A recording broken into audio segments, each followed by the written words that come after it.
யாருமே கல்யாணத்துக்கு போகணும். ஏன்டா வரலன்னு சொல்ல போற? அம்மாவா அப்படி சொல்றாங்க. என்னடா சொல்ற பொண்ணு?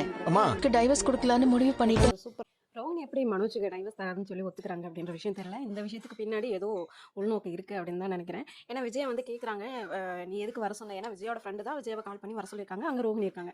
ஸோ எதுக்காக நீ வர சொன்னா? இவன் உன் மண்டை கழுவிட்டு இருக்காளா? அந்த மாதிரி கேட்குறாங்க. ஸோ இல்லை அப்படின்ற விஷயத்த சொல்லிட்டு அவள் என்ன சொல்ல வரா அப்படின்றத நீ கேளு அப்படிங்கிறப்ப அவங்க சொல்கிறாங்க, நீங்கள் எப்படி என்னை ஏற்றுக்க போகிறதில்ல, நான் வந்து உங்கள் பையனுக்கு டைவர்ஸ் தந்துடுறேன் அப்படின்ற மாதிரி சொல்கிறாங்க. ஸோ இந்த சைடு பார்த்தீங்க அப்படின்னா மனோஜ் சொல்கிற அப்படி அந்த அவங்க ஃப்ரெண்ட் இருப்பா அப்படில கடையில். ஸோ அவர் வந்து சொல்லியிருப்பா அப்படி மனநிலை பாதிக்கப்பட்ட ஒரு பொண்ணு இருக்குது. ஸோ அது வந்து ரொம்ப சொத்து நிறையா இருக்குது அப்படின்ற மாதிரி சொல்லியிருப்பாங்க. நீங்கள் வந்து கல்யாணம் பண்ணிக்கோங்க. அந்த விஷயத்தை வந்து எங்கள் வீட்டில் சொல்கிறாங்க.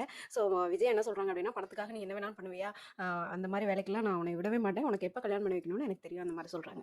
ஸோ இந்த மாதிரி சில விஷயம் போயிட்டுருக்கு. இதில் மீனாவோட தம்பிக்கும் மேரேஜ் ஆக போகுது. சிந்தாமணியோட பொண்ணுக்கும் மீனாவோட தம்பிக்கும் மேரேஜ் ஆக போகுது. இது நடக்குமா அப்படின்றத நம்ம வெயிட் பண்ணி பார்க்கலாம். நெக்ஸ்ட் சூப்பரான வீடியோ நான் உங்களே பார்க்குறேன். பை.